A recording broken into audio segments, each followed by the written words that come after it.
are still very optimistic about the Trump administration. You're 100% right.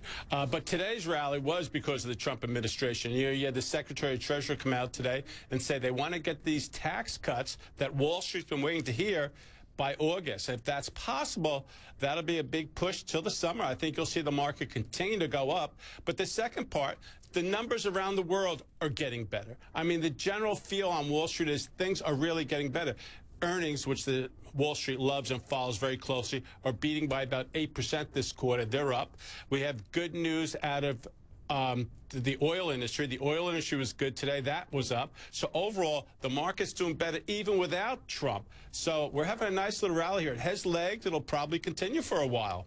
So you're thinking that the markets are going to keep going up through summer, but call me a pessimist. Whenever I see the markets just continue to go up and up and up, I want to brace myself for a major crash. Are you worried, or is anyone worried? Well, you know, the last time we had 10 record-breaking days in a row was in '87, and a few months later we had the big crash. So it's definitely possible. But the difference between now and '87, since January 1st, we've had over $50 billion come into U.S. equity funds. So there's a lot of money coming into the market. You may see a 1% correction, but I think the market continues because basically we're the only game in town. If you look at events in Europe, you got big elections coming up in Germany and France.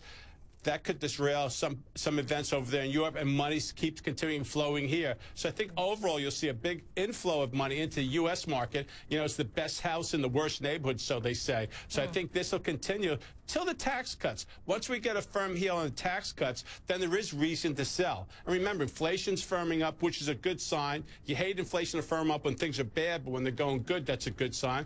And we may have an interest rate hike in March, another good sign for the market.